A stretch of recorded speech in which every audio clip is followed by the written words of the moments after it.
Bonsoir tout le monde. On va parler ce soir donc de l'instabilité antérieure aiguë, essentiellement de la luxation, et de ses récidives sur différentes formes chroniques que l'on va voir.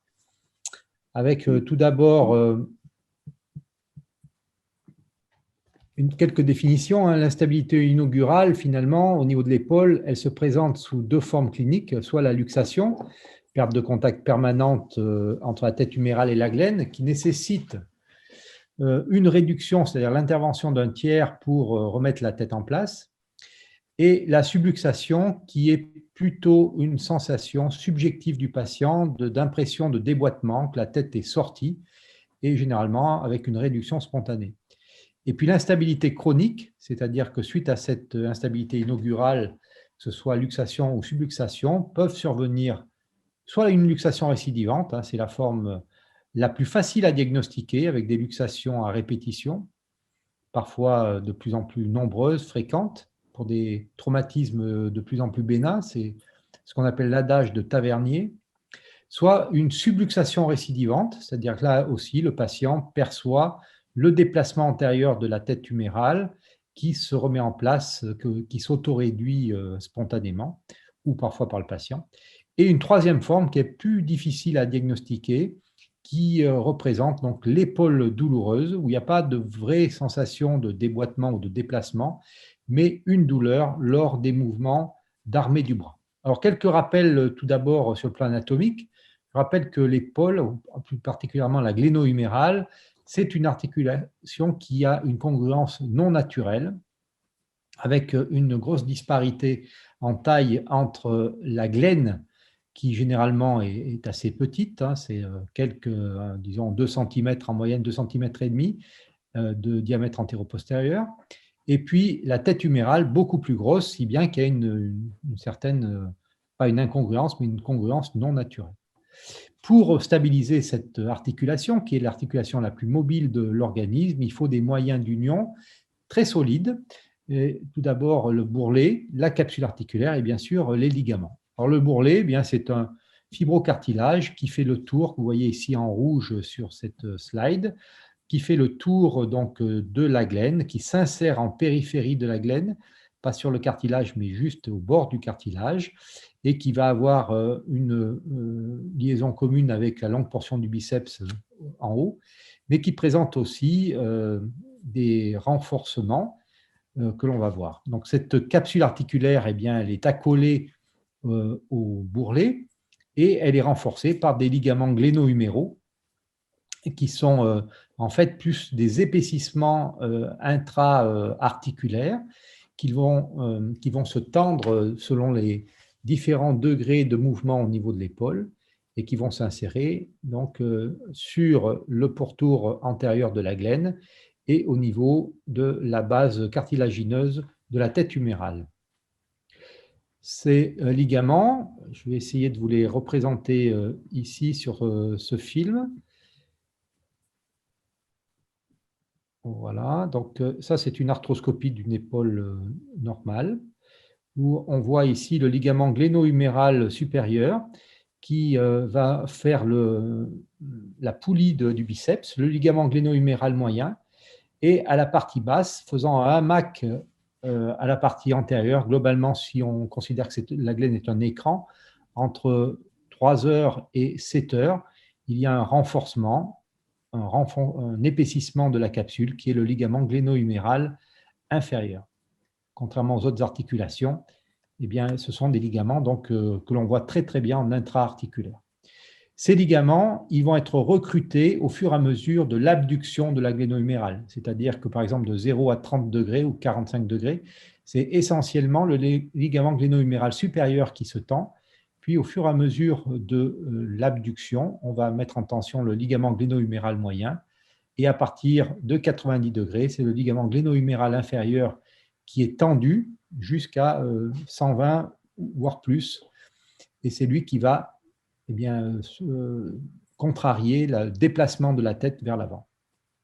En plus de ces formations passives, vous avez des moyens d'union actifs représentés par les différents muscles, en particulier les muscles de la coiffe des rotateurs, mais aussi tous les autres muscles de l'épaule antérieure et postérieure. Et dans ces muscles de la coiffe des rotateurs, le plus important naturellement, c'est le sous-scapulaire, puisque c'est lui qui fait vraiment obstacle à l'issue antérieure de la tête humérale. Les stabilisateurs donc, de cette épaule qui vont s'opposer au déplacement antérieur de la tête, ce sont les éléments ostéocartilagineux que l'on a vus, le bourrelet qui a un effet ventouse, la capsule et ses ligaments, la dépression intra-articulaire, effectivement, l'articulation de l'épaule, comme beaucoup d'articulations, sont en dépression, et bien sûr, le sous-scapulaire, qui est l'élément musculaire fondamental à la partie antérieure. Eh bien, ces facteurs favorisants peuvent être pris en défaut naturellement, et en particulier la fragilité du point d'appui antéro-inférieur de la tête, qu'on appelle aussi le complexe de Turkel, formé de la glène, du bourrelet, du ligament gléno-huméral inférieur. C'est sur ce complexe que va s'appuyer donc la tête humérale, en particulier dans les mouvements d'abduction, rotation externe, c'est-à-dire d'armée du bras.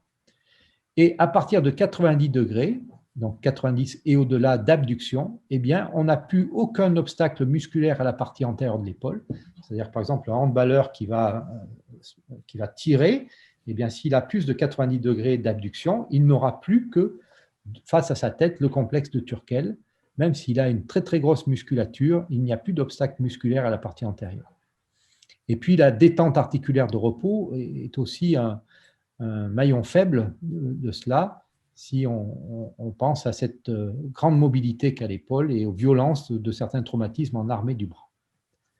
Alors, qu'est-ce qui se passe lors d'un premier épisode d'instabilité, lors d'une première luxation, par exemple?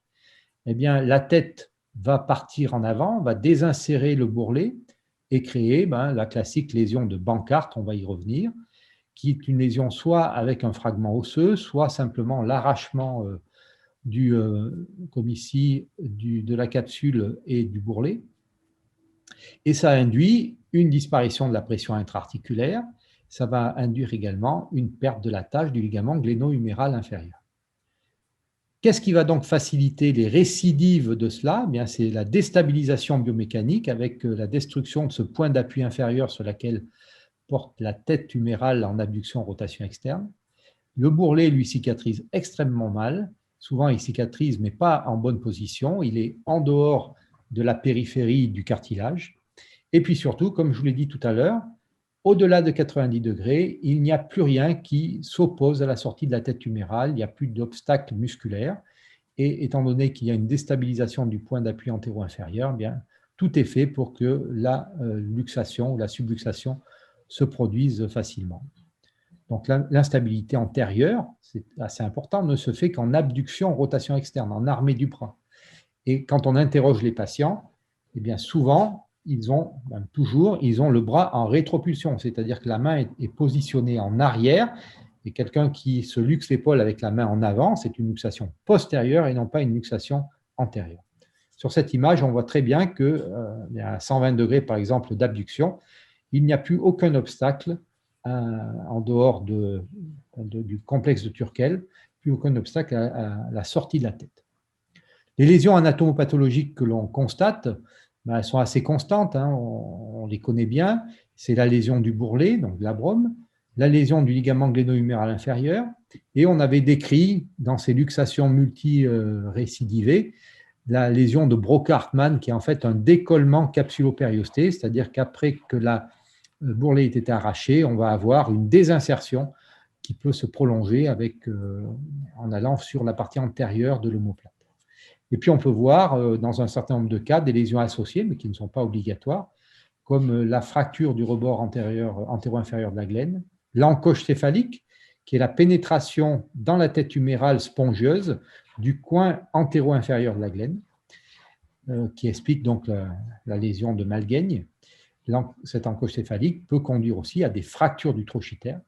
Et puis aussi, chez le patient de plus de 40 ans, on a régulièrement, dans plus d'un tiers des cas, des lésions de la coiffe des rotateurs. Alors, il y a d'autres lésions, on ne va pas toutes les passer en revue.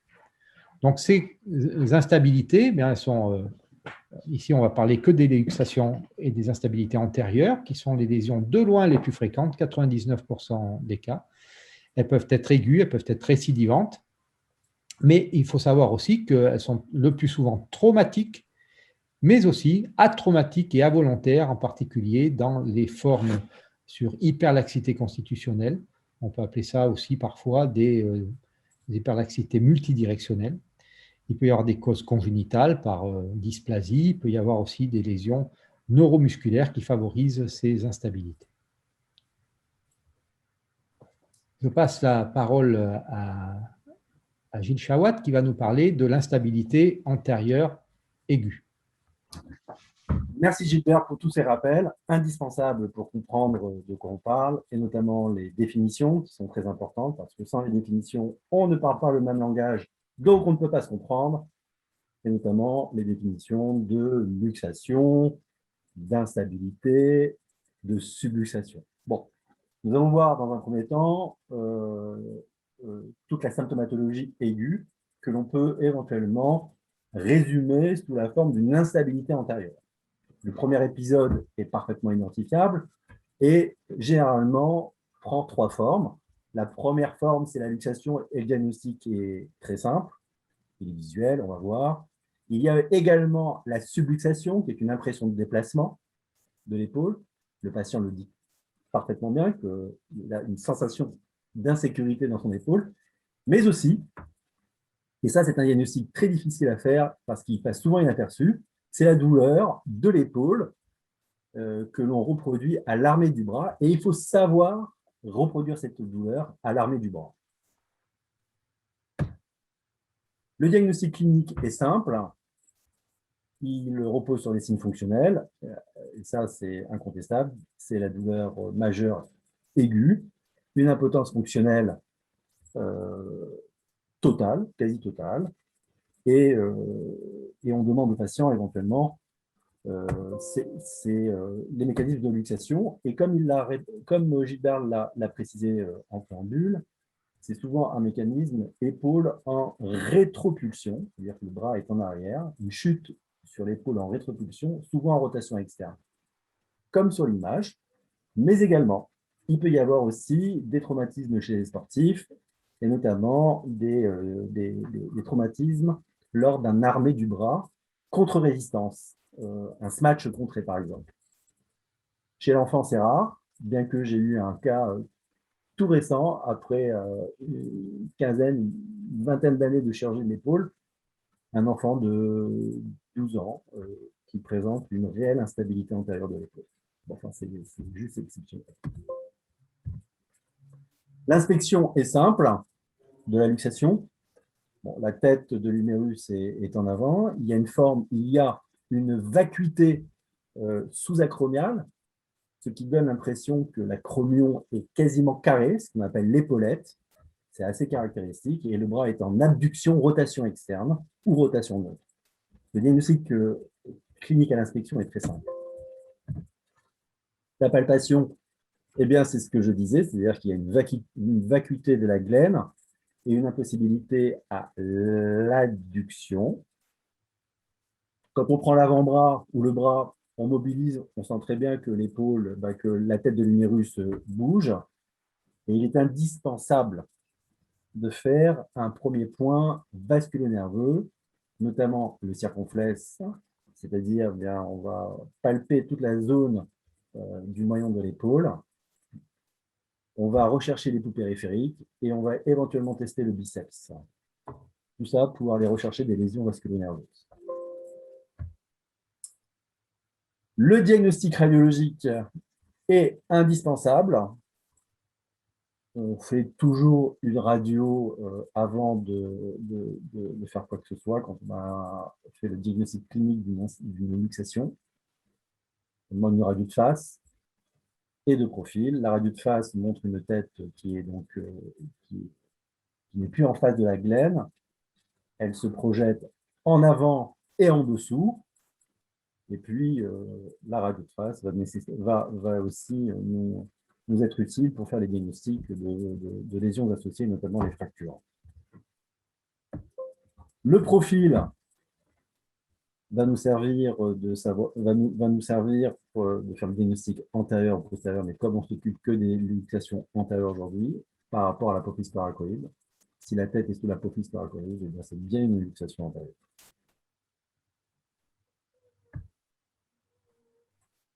Alors, en urgence, et dans le cas d'une luxation, le scanner ou l'IRM n'est absolument pas indiqué.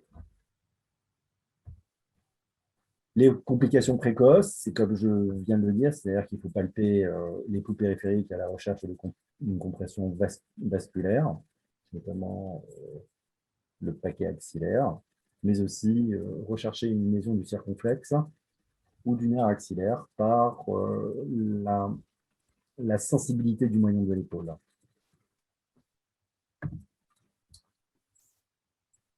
On va rechercher sur les radiographies des fractures, des lésions associées, notamment une fracture des tuberosités, comme sur la radio en haut et à droite, mais également aussi des ruptures de coiffe, mais ça c'est pour après.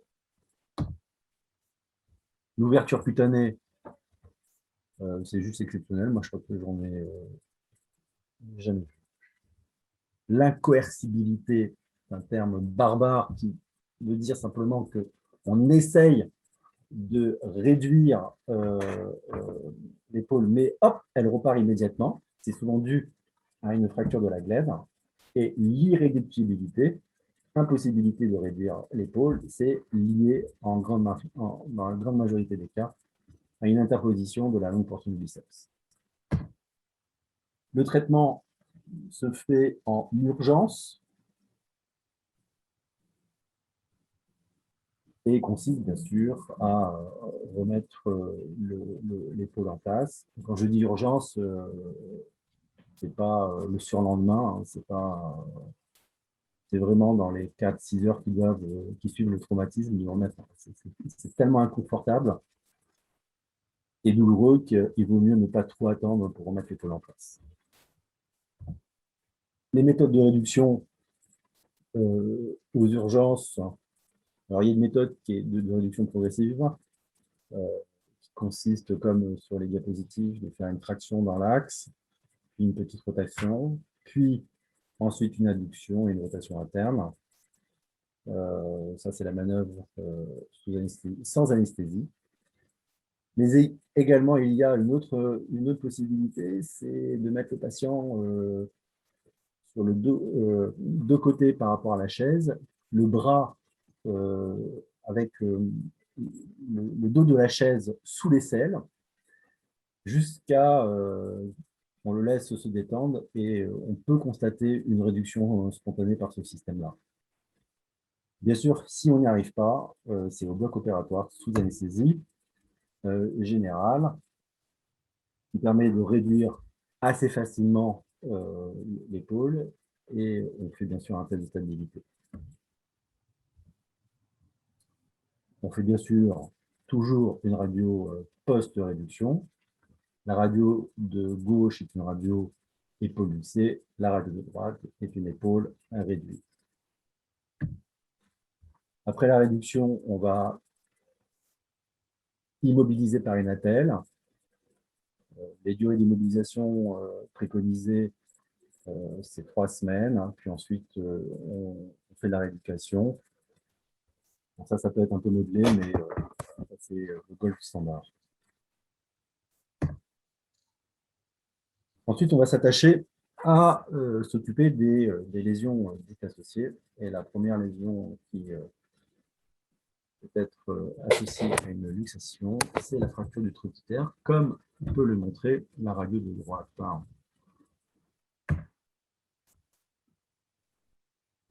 Alors, il va falloir réduire l'épaule et assez régulièrement, le fait de réduire l'épaule permet une réduction de la fracture du trochiter, dans la grande majorité des cas, si on est chanceux.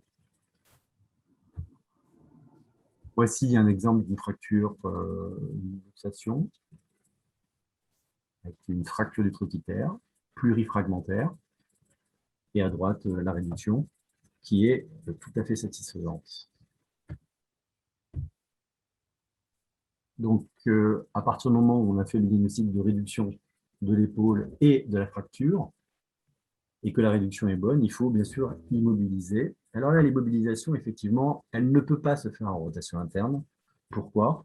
Parce que la chape, la coiffe des rotateurs supéro-postérieurs vient s'attacher sur le trochiter. Et quand il y a un détachement du trochiter, eh bien, le trochiter part en haut et en arrière. Donc, si on a la chance d'avoir une réduction de cette fracture et que l'on place l'épaule en rotation interne, on va inévitablement déplacer la fracture. Donc, puisque la tendance du trochiter est de partir en haut et en arrière, eh bien, il vaut mieux placer l'épaule en rotation neutre, voire très légère rotation externe, par ce type de bandage. Certes, mais alors, maintenant il y a des bandages, des orthèses qui permettent de mettre un tout petit peu de rotation externe avec un coussin sans passer par le plâtre, comme sur cette diapositive. Alors, si la fracture est déplacée, bien que l'on ait une réduction de l'épaule, on voit bien que sur cette petite diapositive et sur cette radio qu'il y a un déplacement de plus de 5 mm. Là se pose l'indication d'une stabilisation chirurgicale de la fracture. Alors, il peut y avoir, bien sûr, une stabilisation qui peut se faire de manière très conventionnelle. C'est une ouverture chirurgicale avec la mise en place d'une vis ou d'un aubanage sur les schémas du haut, mais aussi de plus en plus aujourd'hui sur l'arthroscopie, comme les schémas du bas, où l'intérêt de l'arthroscopie par rapport à la chirurgie à ciel ouvert, c'est qu'on arrive à faire un nettoyage articulaire, glénuméral, alors qu'on ne peut pas le faire par voie conventionnelle. Et le fait de faire un lavage articulaire, d'enlever tout le sang intra-articulaire, eh bien, ça permet de gérer le problème de la douleur post-opératoire. Le deuxième type de fracture, ce sont les fractures antérieures de la glène. Là aussi, c'est assez régulier, mais quand le fragment sur le scanner est supérieur à la largeur supérieur d'un quart de la largeur de la glène, comme c'est montré ici, là c'est moins d'un quart. Et ben, se pose le problème d'une stabilisation de ce fragment. Alors, on va peut-être en discuter avec l'expert. Moi, j'ai pas l'habitude, quand j'ai ce genre de souci, c'est-à-dire qu'avec un gros fragment de glène, j'ai pour habitude de retirer ce fragment de glène avec le bourrelet et réaliser une butée, mais ça, on verra ça tout à l'heure. L'encoche céphalique du malgame, puisque la tête est venue s'emboîter sur le bord postérieur, le bord antérieur de la glène, donc il y a une encoche postérieure. Là aussi, se pose le problème, éventuellement, dans certains cas, de combler cette encoche. Pas tout le temps, dans certains cas. Alors, la réduction permet de voir cette encoche, surtout en rotation interne ou sur un scanner. Pourquoi il faut réfléchir sur cette encoche? Parce que l'importance de cette encoche, notamment sur le scanner ou sur la radio, peut être à l'origine d'un engagement et peut-être à l'origine de luxation itérative. C'est un facteur de mauvais pronostic, une grosse encoche. Alors, on peut aussi avoir des luxations négligées après 3 mois. Là, c'est incontestablement une réduction chirurgicale et un comblement de l'encoche. Et là se pose aussi un problème de technique chirurgicale, puisque la luxation, on va devoir l'aborder par voie antérieure et l'encoche, elle est en arrière. Donc, on a un petit problème c'est un problème technique. Mais il faut bien sûr, il est indispensable bien sûr de combler l'encoche. Les fractures du trochin aussi peuvent être une complication. Il est indispensable de déstabiliser. Voici une fracture du trochin post qui accompagne une luxation. La luxation est bien sûr réduite sur la radio. Là, on voit une espèce d'image lacunaire qui n'est autre que le détachement du prochain. On voit le rond rouge également sur la radio, les profils de droite et le fragment trochitaire qui est parfaitement visible de face, entouré de noir. Et bien sûr, le diagnostic de certitude va se faire sur le scanner. On voit très bien ici le détachement du trochin qui est ici. Le trochin sur lequel, bien sûr, je vous rappelle, le sous-scapulaire s'y insère. Et comme vous l'a précisé Gilbert, c'est l'un des muscles les plus importants pour la stabilisation des poutres. Donc, il est indispensable, bien sûr, de les stabiliser. Et voilà comment est-ce qu'on fait.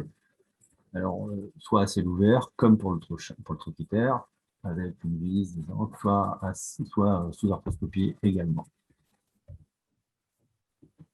Alors, ça, c'est grave. C'est les formes les plus graves, qu'on appelle les fractures luxation. En fait, ce sont des fractures, pas du trochitaire, mais des fractures céphalotubérositaires. C'est la forme la plus grave du traumatisme de l'épaule, qui pose de réels problèmes dans la prise en charge thérapeutique. Bon, dans un premier temps, il est indispensable d'essayer de faire au moins une réduction sous anesthésie générale pour ne pas tout démonter, et ensuite de réfléchir comment on va traiter le patient. Généralement, ça se passe par un scanner intermédiaire, et ensuite on réfléchit. Les méthodes de stabilisation, ce sont des méthodes soit par ostéosynthèse, plaque, comme sur la radio du bas, ou clou centromédulaire. Là, il n'y a pas de radio de clou, mais aussi, compte tenu de l'importance de la fracture, notamment dans les fractures céphalotubérositaires plurifragmentaires, eh ben, on n'a pas d'autre choix que de mettre une prothèse d'épaule dite humérale simple, comme sur la radiographie, d'en bas et à droite.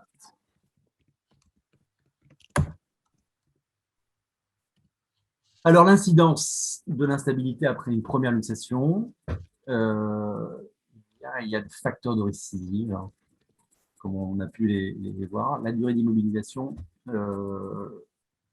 est sans aucune influence. Je crois que l'on peut immobiliser les patients 6 semaines et on aura des récidives parce que l'autre facteur de récidive qui est très important, qu'il faut prendre en considération, c'est l'âge du patient. Et vous voyez que inférieur à 20 ans, première luxation, on a quasiment 100%, alors c'est un chiffre qui peut paraître un petit peu brutal comme ça, mais c'est un tout petit peu moins. Et on a énormément de récidives, donc se pose le problème d'une prise en charge chirurgicale chez les patients qui ont moins de 20 ans. Et ce risque décroît, bien sûr, avec l'âge. Et le taux de récidive, comme on l'a vu, est d'autant plus important que l'encoche est importante sur la radio et sur le scanner, et où l'existence d'une fracture de la glène supérieure ou égale au quart de la largeur de la glène. Très bien. Maintenant, c'est à Gilbert de prendre la main sur l'instabilité chronique. Donc, après un intervalle libre qui est extrêmement variable, hein, ça peut être quelques jours à plusieurs années, entre la luxation récidivante et le traumatisme inaugural, eh bien, généralement, on peut avoir un traumatisme important, mais aussi parfois des traumatismes relativement bénins qui vont conduire à cette récidive. La répétition de ces traumatismes va créer eh bien, la lésion du bourrelet, la lésion de Bankart, même si elle a pu se générer initialement, elle va à nouveau se reproduire et peut même s'aggraver. La lésion de Bankart, elle est connue depuis très longtemps, elle est connue depuis plus d'un siècle, et elle correspond en fait à la désinsertion du bourrelet antérieur au niveau bien de la zone qu'on a vue tout à l'heure, la zone d'appui antéro-inférieure de la glène. Et cette lésion, comme vous pouvez la voir à gauche ici, elle peut se poursuivre avec une désinsertion du périoste, mais ça peut être aussi une interruption du périoste et donc un passage très aisé de la tête.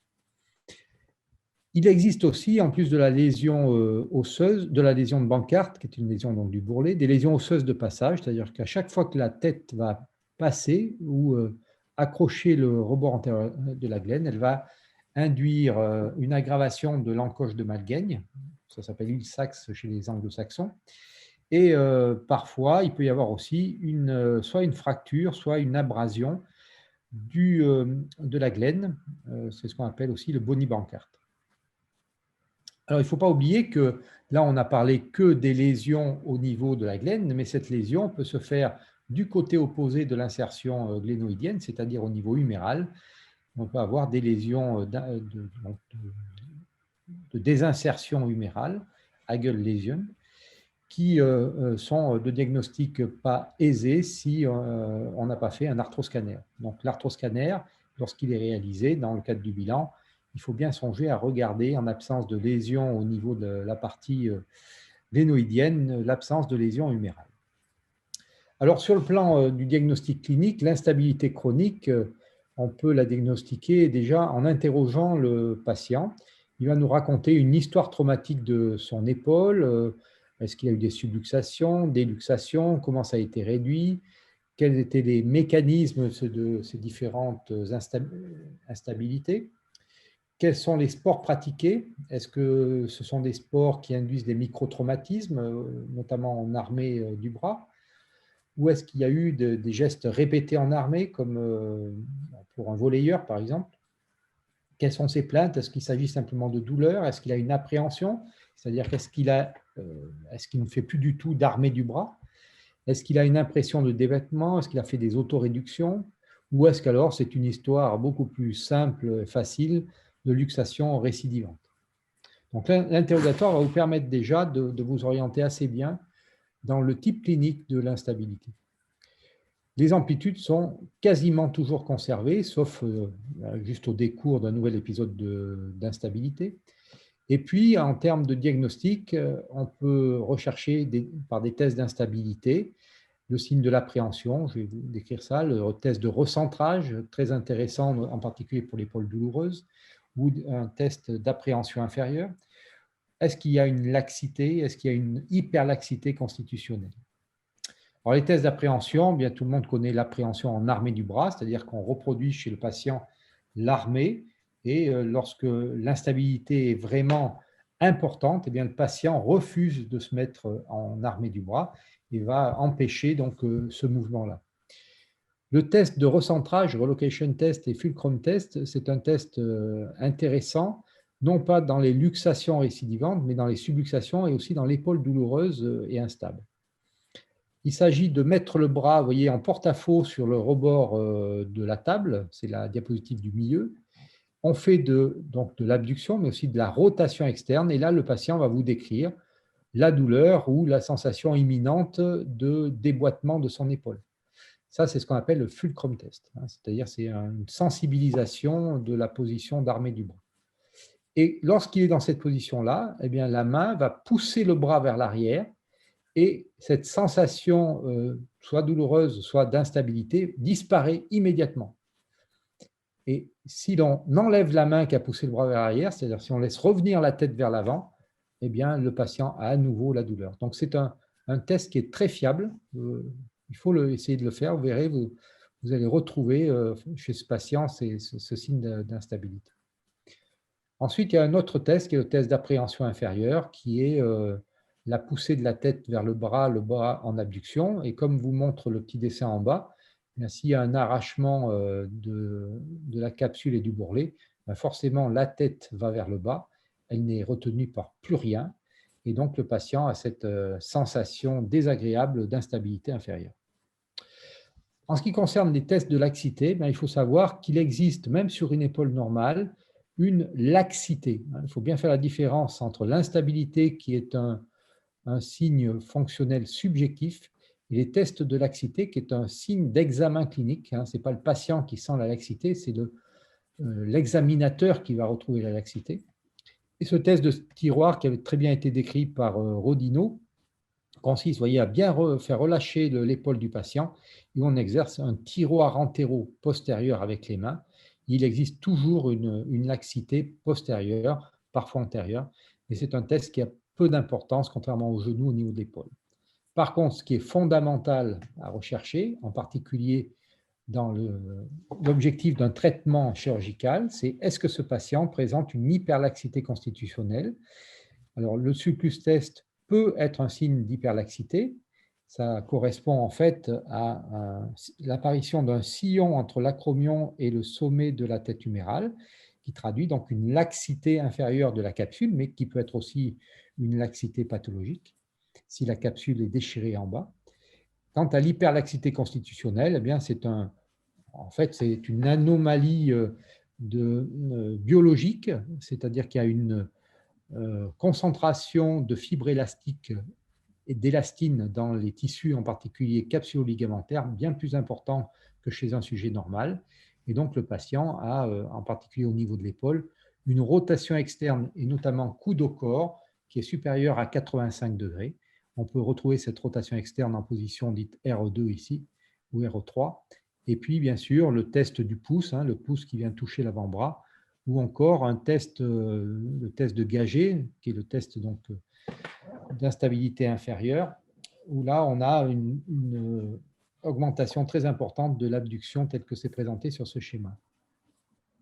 Alors, il peut y avoir, bien sûr, des gens qui ont des luxations volontaires, comme vous pouvez le voir ici, luxation antérieure avec des déplacements très importants et que l'on considère comme étant des instabilités multidirectionnelles. Et souvent, c'est des gens hyperlaxes. Sur le plan radiographique, il faut des radiographies simples et il faut l'arthroscanner.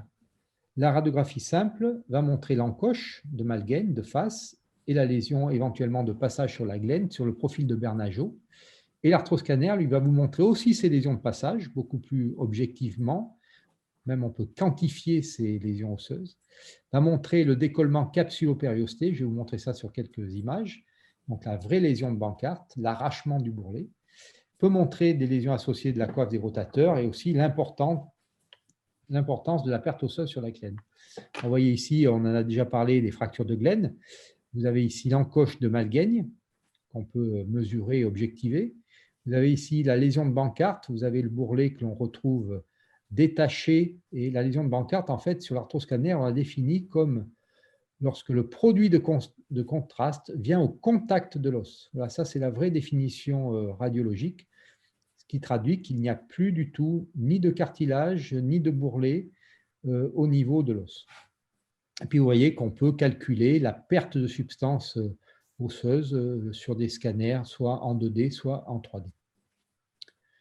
Donc, les formes cliniques, la forme classique, c'est l'instabilité antérieure chronique, soit sous forme de luxation récidivante, soit sous forme de subluxation récidivante, soit d'épaule douloureuse antérieure chronique, c'est-à-dire que c'est un patient qui a simplement mal lorsqu'il se met en armée du bras. Ce sont généralement des instabilités post-traumatiques, unidirectionnelles et involontaires. Voilà, ça c'est la forme quand même la plus fréquente de l'instabilité chronique. Mais parfois, on peut observer ça chez un patient qui a une hyperlaxité constitutionnelle, avec une luxation volontaire, souvent atraumatique, parfois même multidirectionnelle, avec une laxité antérieure, postérieure, inférieure. Et puis aussi, on peut avoir une vraie instabilité antérieure chez un patient hyperlaxe lors d'un gros traumatisme, par exemple. Gilles va nous parler maintenant du traitement de cette instabilité antérieure chronique.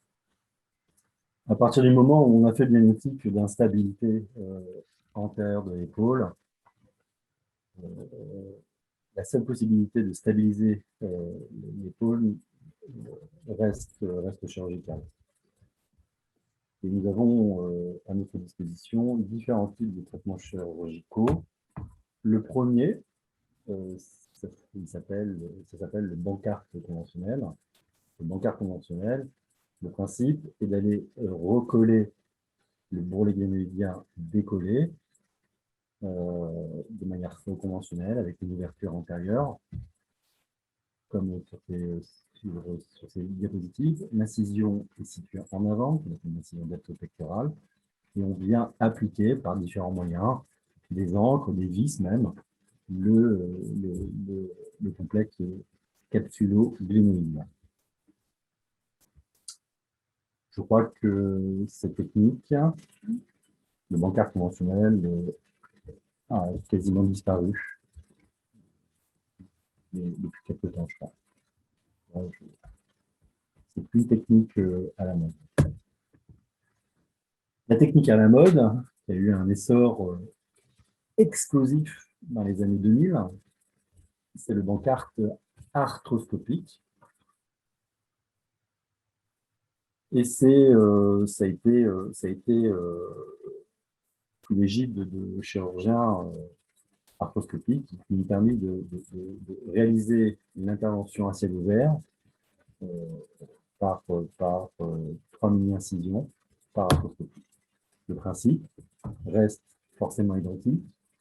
Comme vous pouvez le voir ici, sur la diapositive de gauche, eh bien, il y a un décollement complet du labrum et de la capsule. Et le principe, c'est de mettre des points transosseux pour refixer la capsule sur le rebord osseux.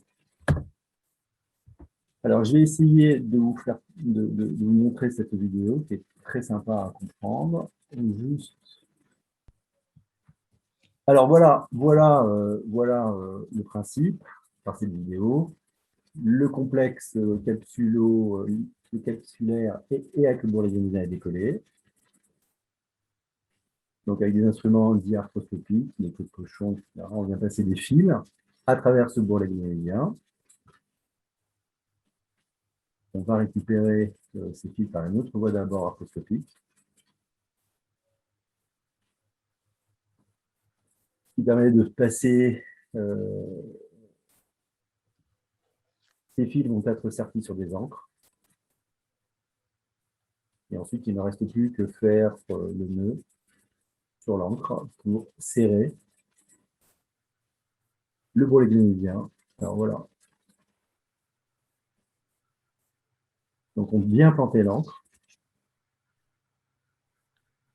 fait un nœud, on serre et on rattache. Et on répète l'opération autant nécessaire que possible, généralement 3 encres, une à 10 à 5 heures, peut-être à 5h30, une autre à 4 heures et une à 3 heures, sur le cadran horaire. Voilà la réparation arthroscopique par 3 encres. Se pose le problème dans l'intervention du bancart arthroscopique, quand c'est nécessaire, d'agir sur l'encoche de Magen, qui, comme on vous l'a précisé en début de topo, peut être un facteur de mauvais pronostic et engageant. Donc, il va falloir la remplir. Il y a une technique arthroscopique qui est de remplir par un système d'ancrage la coiffe postérieure qui va venir tapisser cette encoche humérale. On voit le résultat à l'IRM sur les diapositives du bas. Ça a eu un essor terrible pendant les années 2000, ce genre d'intervention. Les suites opératoires du bancart arthroscopique, on a pour habitude de dire que nous avons une cicatrisation du bourrelet en 6 semaines.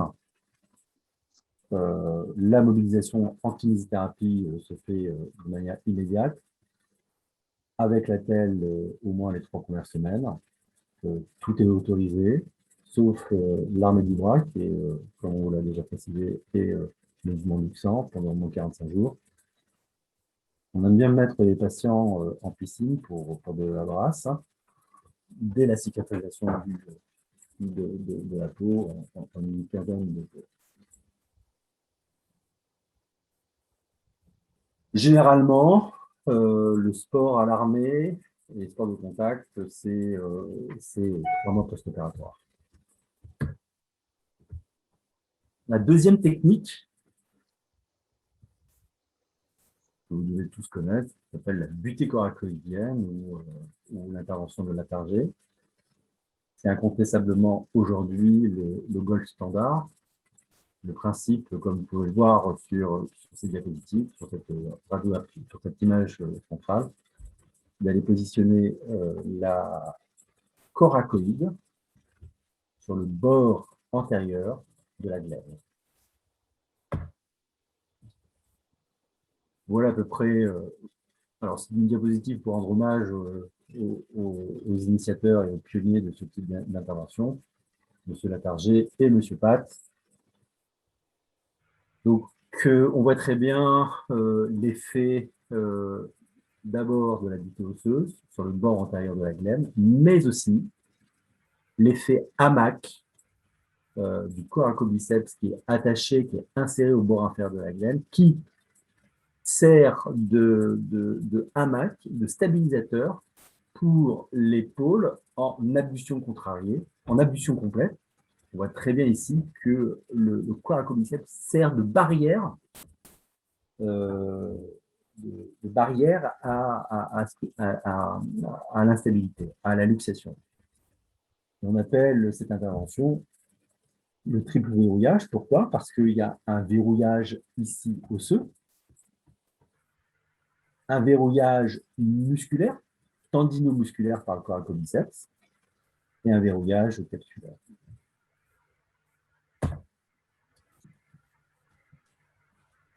Alors voilà l'intervention chirurgicale qui se fait à ciel ouvert. Le principe, c'est une petite incision deltopectorale. Et par cette petite incision deltopectorale, on arrive pile poil sur la coracoïde qui est ostéotomisée, avivée par une petite scie. Puis ensuite, on fait des trous pour l'emplacement des vis avec un matériel, un outillage spécial. On passe à travers le sous-scapulaire, on ouvre la capsule et on tombe sur le bord antérieur de la glène. Comme sur cette vidéo, on avive le bord antérieur de la glène, la zone de réception de la butée, et on vient positionner la butée, la coracoïde, est stabilisée par deux vis. Première vis supérieure, deuxième vis inférieure, sont des broches de guidage pour des vis cannulées. Donc, le principe, la difficulté de cette intervention, il faut absolument que la coracoïde ne dépasse pas le bord antérieur de la glène. C'est un facteur d'arthrose à moyen terme. Il est indispensable qu'elle ne dépasse pas. Les suites opératoires de la butée sont généralement des suites simples, une cicatrisation des parties molles en un mois, une consolidation de la butée os-os, puisque c'est un morceau d'os qui vient s'appliquer sur le bord antérieur de la glène, c'est comme d'habitude 6 semaines. La kinésithérapie démarre le plus vite possible, avec une attelle pendant 3 semaines.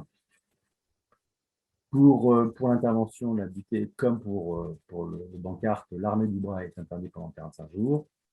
On aime bien aussi mettre les patients en piscine pour un peu de brasse, dès la cicatrisation cutanée.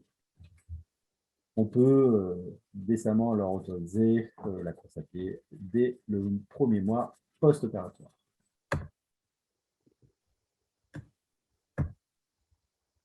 Alors, il faut bien choisir, et il y a une comparaison à faire entre le bancarte arthroscopique et l'intervention de Latarjet, qui est une butée guénidienne à ciel ouvert. Dans les deux techniques, l'hospitalisation est ambulatoire.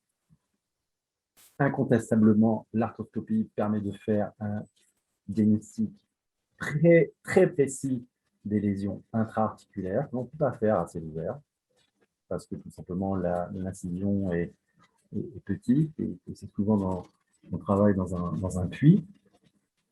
La rançon esthétique, la rançon esthétique est quasiment identique pour l'une et l'autre. L'arthroscopie n'endommage pas le sous-scapulaire, parce que vous avez vu que sur la vidéo, il fallait ouvrir le sous-scapulaire pour passer la butée. Il n'y a pas de drainage dans les deux interventions, donc c'est idem. La récupération est idem. La douleur est idem. Alors, un plus pour l'arthroscopie, s'il y a de manière, dans la littérature, moins de 0,04% d'infection périopératoire.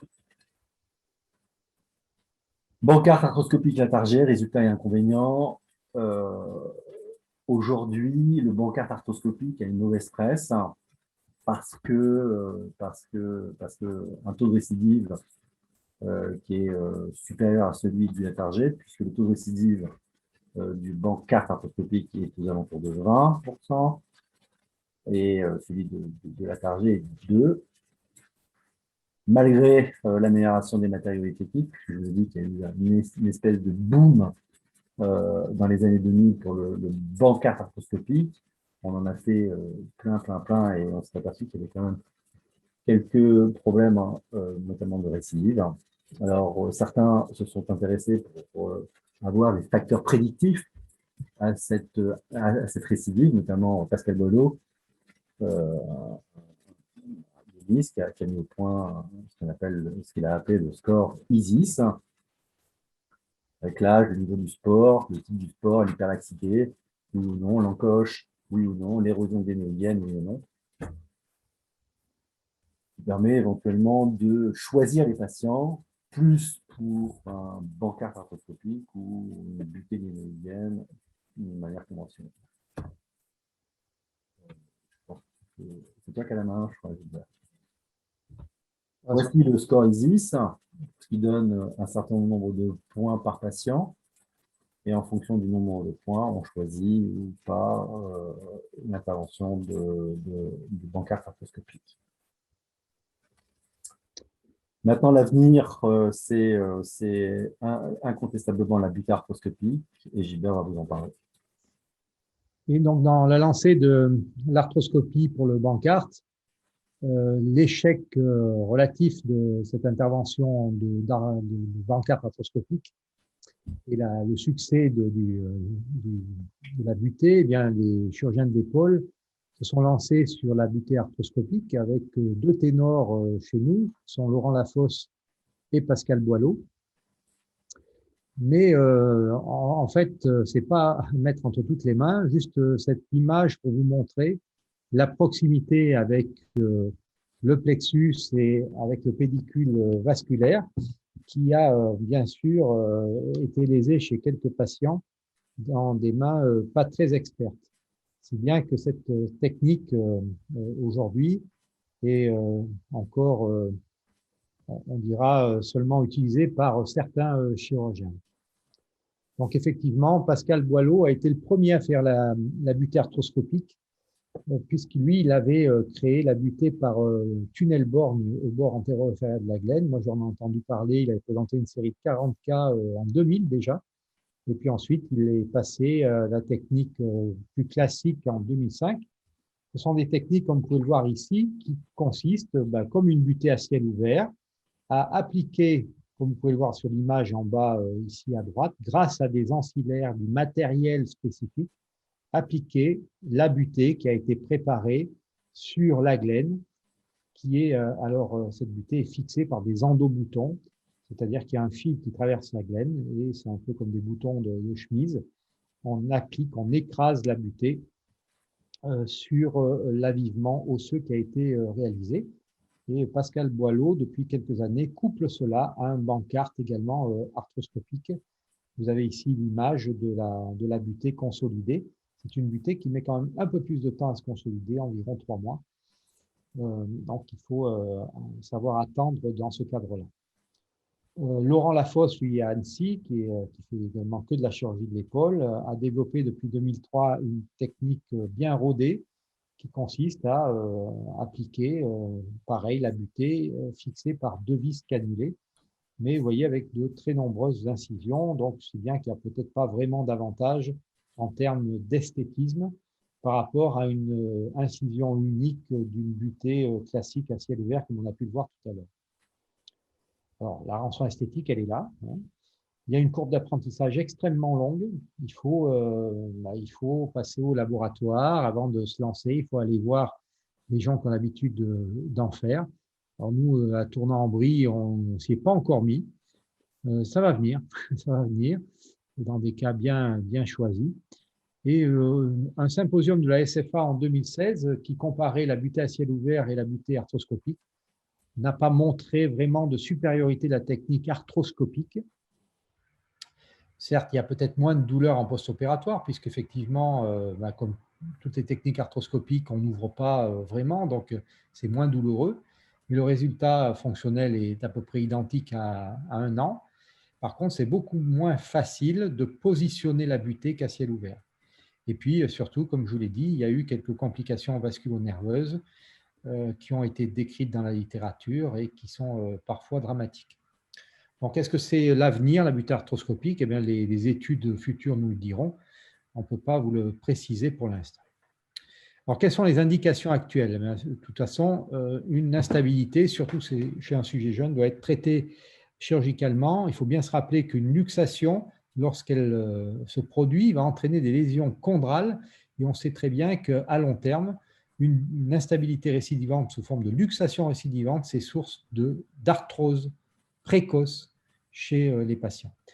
Donc, il faut être chirurgical par butée essentiellement, surtout s'il y a une hyperlaxité associée ou s'il y a, en plus de la lésion de Bankart, un fragment arraché de la glène.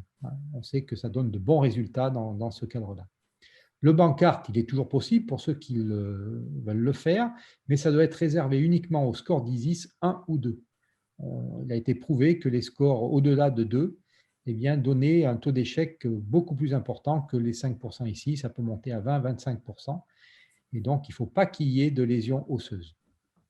Enfin, s'il y a une encoche engageante, eh bien là, c'est très intéressant, si on fait une arthroscopie, de réaliser un remplissage avec l'infraépineux. C'est une technique très simple.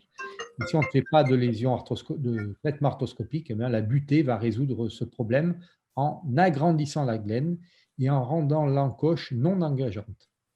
La butée arthroscopique, ben, c'est très attirant, mais c'est une technique qui est exigeante, difficile, sans vraie supériorité pour l'instant. Mais par contre, le fait de pouvoir y associer un Bankart probablement va diminuer à moyen terme le risque de récidive. Les études futures nous le diront.